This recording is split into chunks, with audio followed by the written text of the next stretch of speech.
Some people have been asking me about my process, so if you're interested in making your own webcomic, here's how I planned, wrote and drew the whole thing on my own. I'll cover everything from rough story to finished comic panels.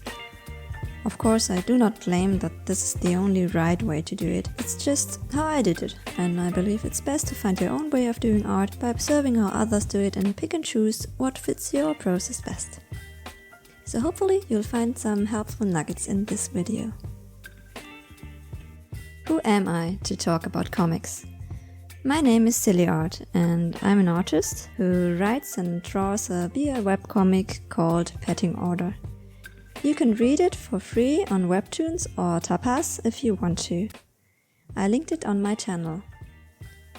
As you can see, I've opened an episode in Clip Studio Paint and I've already added the backgrounds as well as the line art in most of these panels. Today I will work on 2 panels which show my main character as a baby spilling his food. Usually I would line the entire episode and color it in one go, but I realized that might not be the most rewarding to watch, so I line and color these 2 panels fully from start to finish. So how do I start a comic? I've been writing and drawing ever since I was little. Before starting Petting Order I had already written and drawn over 10 comics and published some of them. Because most of them were short stories, I used to not outline, but I should have. I cancelled so many projects because I didn't outline them. I just followed the first spark of inspiration and then I had no idea where I was going. If you write a short story, it might work without an outline, because you write just a couple of scenes. But outlining my character arcs and plot helped me a lot with my current project. I keep my outline very rough. It just contains which scenes come after which, in the style of the 3 W's. Maybe you had that in school. I just write down who does what and maybe why. For example, Henry calms Nathan down when he's upset, because Nathan is just angry a lot and Henry is the type to need harmony around him. This scene establishes the dynamic they start off with. This is a very fun and creative stage. Everything is possible and I often juggle the scenes around until I feel that they feel cohesive as a story.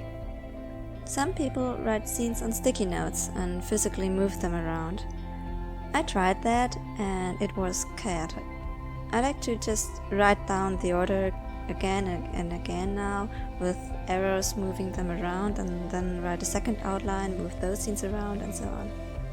When that is settled, I start writing the script, which is when that is due. My script includes the dialogue, my characters would say, as well as key camera angles I want to use to convey the atmosphere. So, if we see the outline as telling us what's happening, the script translates that into showing. When I want to show that Nathan is upset, what could he talk about? What is his expression like? What gestures does he use? If I'm lucky and get really into the zone, the scenes play out like a movie before my inner eye, so I see them and write down how they look and what my characters say. I say that is due because if you decided to want to convey something you're not that confident about, now you have to somehow show it. This is really tricky for me for character traits I don't possess or subject matters I don't know anything about. For example, I might have a cunning and charming character. How do I show to the reader that they are that without outright telling them? Just having me or another character stating that is just plain boring, so don't do that too much. Or if for whatever reason I decided to make a comic about romance between astrophysicists, the script is where I need to solve the problem of how to let them flirt with insider jokes, which I don't know anything about. So choose your battles wisely in the outline stage. The next step is surprisingly time-consuming. I make a storyboard next. A storyboard serves 3 main purposes. Number 1. It shows what's inside the panels. It communicates the angles, perspectives and the kind of shot each panel contains. So, for example, this shows an establishing shot with my character Nathan sitting in his office and complaining with a grumpy expression about the paperwork that he flung in front of him. Number 2. Soundscape. What's inside the speech bubbles and what sounds are audible for your characters and therefore to your readers. Number 3. The storyboard sets the paneling. So the specific placement of speech bubbles and spacing of panels on the comic episode. Playing around with the space between panels and the placement of speech bubbles ensures a comfortable reading flow for the viewer. Make sure everything makes sense in the reading flow, so, for example, put a startling noise before a startled character. Here we first see where we are, an office building at sunset. Then we zoom in on someone flooded with work. Then we hear him fling the papers on the table. We hear him complain. Then see who says it. And ta-da! We know that Nathan is some kind of manager in an office job, upset about the work of his co-workers and that he works till late. Is he a workaholic? All of this without a word of exposition. As you can see, I also have a storyboard to rely on in this episode. It's the green messy lines. They are on a different layer set to about 20% opacity, so I can use it for reference without it distracting me from the actual line art. My storyboard drawings range from stick figures to fairly helpful sketches like this one I have for this baby. If it's too rough, I'll sketch or use a 3D model, whatever is faster, before drawing any lines. But it works fine here, so I just draw. You can do your storyboard in whatever way works for you. The storyboard should just communicate to you a clear idea of how the episode will look like, what to draw and write into it. Be playful at this stage and try to make the visual storytelling strong and clear. I often change angles or introduce more interesting perspectives in this stage to emphasize the message. A classic storytelling trick is visualizing how powerful your protagonist feels by putting the camera higher or lower.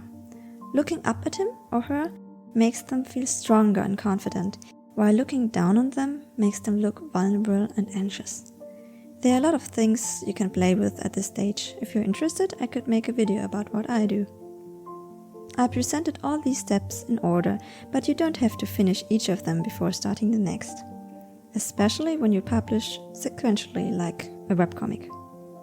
I know that some webtoon creators don't outline at all and just script each episode as they go along. Most of those I know though outlined their stories and wrote scripts for a big chunk of it and make storyboards in little chunks as they draw their episodes. But I'm an overthinker and I work slow as heck, so I write an outline for the entire story, then script for an entire season and storyboard for at least half of it, and then start drawing. Because if I'd realize halfway through my script that the scene doesn't hold up and I've already drawn it, I would lose it. So the way I do it is plan ahead a lot, and this way most plot holes are at least somewhat closed when I start drawing, and I only have to do minor edits on the storyboard or, God forbid, the finished episode. Both of these things already happened to me, so yeah. Outlining and scripting are a continuous process. While I draw the episodes, at the same time, I also work on the script for future seasons and change a bunch of things. Mostly adding scenes. I started posting the first Petting Order episodes about a year ago, in January 2023 on Webtoons. However, before that, I had been planning and preparing for around 7 months, because I wanted to be well prepared for the launch. Drawing takes a lot of time. For a single episode of Petting Order, I take around 20 hours, and that is just drawing, without scripting or writing time. So it's important to make buffer episodes to allow yourself to rest or look after other things without messing up your uploading schedule. With that being said, let's talk more about actually drawing. So in the background, I finished the line art for these 2 panels. Next up is coloring. I use Clip Studio Paint's fill bucket for it, and with a few tweaks to its settings, it works like a charm. I discovered the close gap function for the fill bucket, and it saves me so much time doing flat colors. Now that I filled in the flat colors, I switched to a multiply layer to add the shading. I used to shade much more, but to save time I cut back on that.